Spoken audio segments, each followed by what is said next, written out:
So, look, I think we've been very restrained so far because as I've gotten older, I've tried very hard to mature. But there is one thing I do need to do today. And here we go. Aaron Rodgers with the single greatest performance that any Jet quarterback has ever had in my lifetime. I'm quite literally saying it with my chest. Ryan Clark, jump in here if you would, please, as I will proudly display the Aaron jersey that I've kept hidden all morning long, but I keep him close to my heart, as I see all Jet fans should. What did you see from number 8 last night? Greeny, I don't necessarily believe all these things you believe about this performance, but my goodness, was it encouraging. This is what Jets fans have been waiting on, but I don't believe that this is the ceiling, which is the exciting part. Yeah, we watched him get outside the pocket and make plays. We saw him run down the field for no reason, probably, other than that he just felt extremly good to get the football out to Allen Lazard, to be able to run down the field and catch up with him. For Greeny and all of his family to be screaming, "Don't block! Don't block!" That's what we saw from Aaron. But we also saw pinpoint accuracy. We also saw an ability to find the right matchup at the line of scrimmage. We saw him have a chance to say, okay, now I'm being pressured in the pocket. Let me escape and push the football down the field accurately.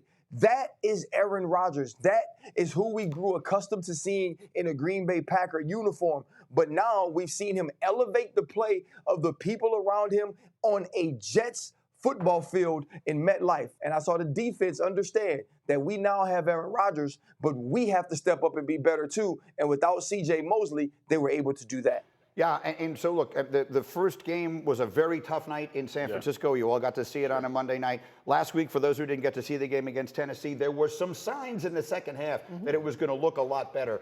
What did you see from Rodgers in particular? Again, that's this first, well, no, he had won a game last week. I keep saying that. But it's been 600 and something days before he really got it going. So maybe the idea that there'd be some rust would make sense. I mean, I saw a master at the top of his game. You talk about completing 8 balls to 8 different receivers, 75%, the nuance of the game, the subtle things that only the greats know how to do, moving the safeties and the linebackers with his eyes, being able to work into pinpoint accuracy, throwing off platform.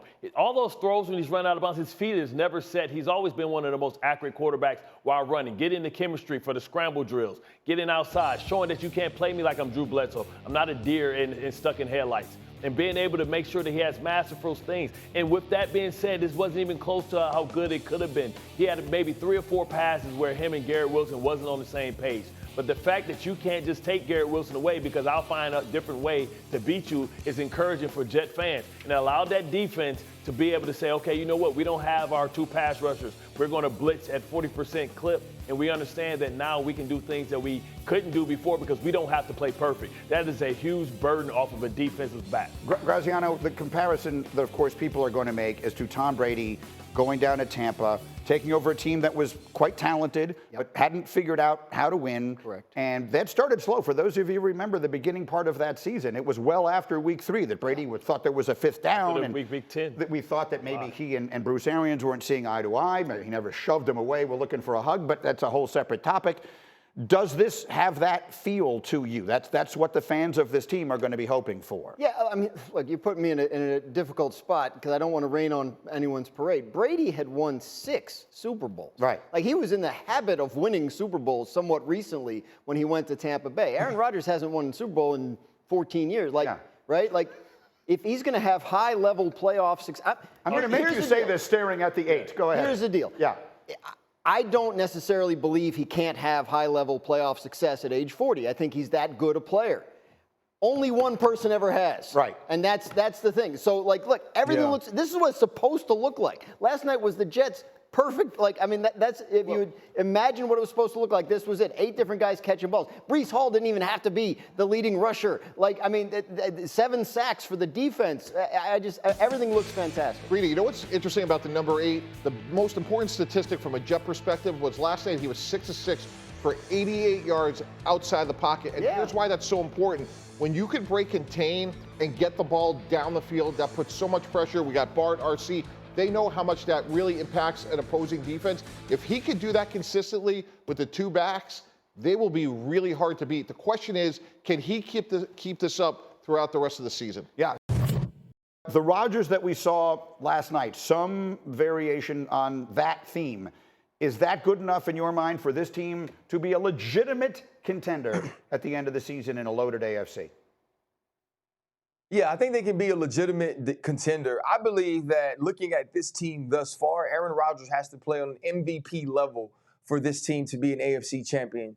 I think Aaron Rodgers is going to have to continue to elevate everyone. We obviously see that Alan Lazard is a better player when Aaron Rodgers is available. He's still working on that connection with Garrett Wilson, but I feel like it's coming that allows Garrett Wilson to ascend into that top tier of wide receivers. And Mike T mentioned this in the first half of the show, but Mike Williams now becoming a piece of this offense, catching 50-50 balls, being able to win his one-on-one matchup when he has the physical advantage is all important to this team. What we saw last night was that this is a roster offensively that has playmakers as long as there's someone that can distribute the ball, and we saw that. But Aaron Rodgers just playing good doesn't allow this team to win a championship. He has to be great. He doesn't have to be the vintage Aaron Rodgers that I played, that I thought was the best player that ever played the game, but he has to be a guy that can take a team and put it on his back. I feel like the 8 was being blocked out by the topic bar there. I feel the need to just make sure the 8 is very fully recognizable and They saw easily it, seen Greeny. by all. We can see it. Yeah, noted. We can see it. Final word. Here's one thing I know I don't have to worry about. I know that Aaron Rodgers, if he's on one sideline and he's looking at Patrick Mahomes, he's not going to be intimidated like a lot of guys, not named Joe Burrow is. He's a guy that has answers to the test. He's a guy that has the experience and the arrogance to go toe-to-toe with that guy who we think is the baddest man on the planet in Patrick Mahomes right now.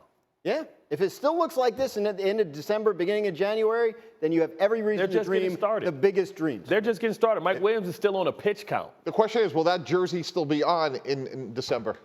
I mean, there's no obvious reason why it won't be. No, look, I mean, the reality of it is just let him stay healthy. I've said it before, I'll say it again. Take me instead. We need this so badly.